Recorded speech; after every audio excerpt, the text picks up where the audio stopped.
Well, hey everybody, and welcome back.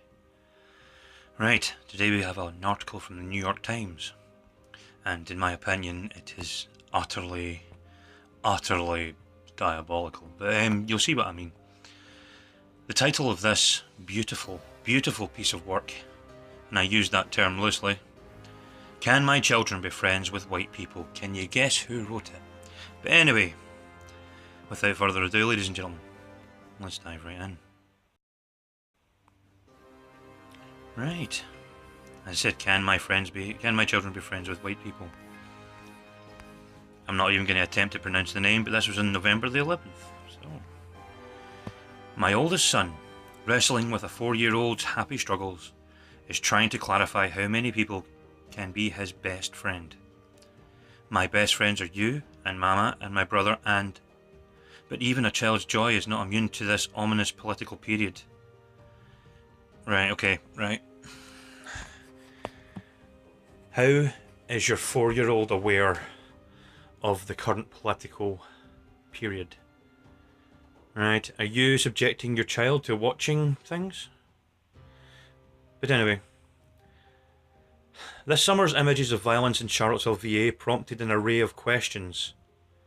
Right, so you definitely let your child watch this stuff. Right, so isn't it your job as a parent to protect your child and not show them images of violence? Is that not what a job as a parent is supposed to be? Because I'm a parent and I'm pretty sure it's my job to make sure my children are protected from images that are going to be harmful to them, especially if they're only 4 years old. You fucking despicable fucking wank. Some people hate others because they are different, I offer lamely. Yeah, well, everything about you at this moment in time seems lame. A childish but distinct panic enters his voice. But I'm not different. Yeah, okay. It is impossible to convey the mixture of heartbreak and fear I feel for him. Fuck off. Donald Trump's election has made it clear that I will teach my boys the lessons generations old. One that I, for the most part, nearly escaped. I will teach them to be cautious, I will teach them suspicion, and I will teach them distrust. Much sooner than I thought I would. I will have to discuss with my boys whether they can truly be friends with white people. Right, you race-baiting piece of shit. Oh my god, this is ridiculous, man. We've only just started this article and you're already going to teach your 4-year-old to distrust white people.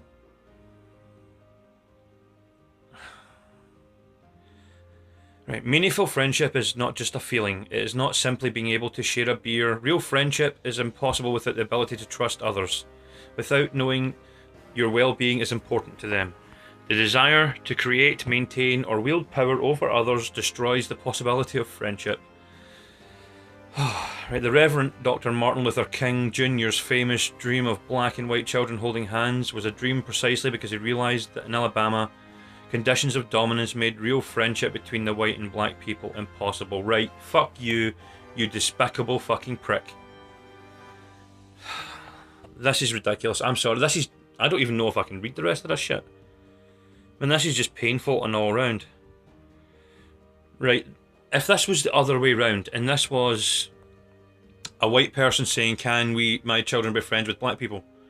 This should be getting ripped apart from everybody all over the mainstream. But because it's a person of colour fucking talking about white people, it's absolutely fine. This is the fucking New York Times. They should be fucking ashamed of themselves for printing this piece of fucking shit that lacks any integrity whatsoever. Not only is this condoning bad parenting, right? It is also condemning white people and saying they can't be trusted. This is fucking ridiculous. Oh, right, okay. I'm going to keep going for a bit longer, see what can happen. History has provided little reason for people of colour to trust white people in this way. And these recent months have put in the starkest relief the contempt in which the country measures the value of racial minorities.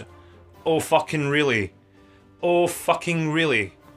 Right, okay. So what about all your what about all the anti-white statements that go about, right? And what about all the diversity quotas that you have to make sure women and people of colour get in at the expense of white people? No. So you're not fucking oppressed. you retarded fuck.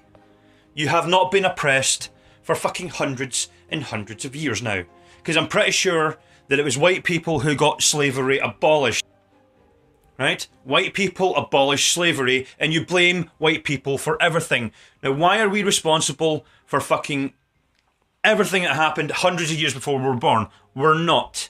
Right? We have more reason to distrust you now because you're pushing race-baiting nonsense. But no, we have to accept the fact that you're fucking oppressed. You're not fucking oppressed, you half-wit. I mean, your mental gymnastics to put things together is fucking flabbergasting.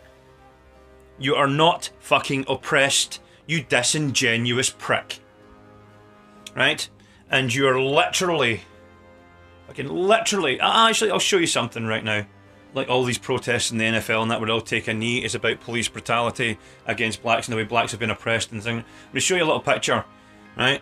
And this is exactly what they're bitching about. So let's have a look. There you go, right, okay? That's what they're complaining about. Yeah? Interesting, isn't it? Very interesting. That's the fact that they're complaining about that tiny little fucking thing. Well, anyway, listen, I really just cannot fuck reading this bullshit anymore. It is absolutely diabolical. It is fucking ridiculous. Oh, right, anyway, ladies and gentlemen, leave me a comment. I'll leave a link in the description for you to read the thing yourself. By all means, fucking do so. But honestly, I think I'm going to go drink some bleach. Right? Or at least bleach my brain from this thing, because that's fucking awful. So, ladies and gentlemen, thanks for watching, as I said. Leave a comment. Hit like, hit subscribe. My name's Alexander. I'll catch you in the next one.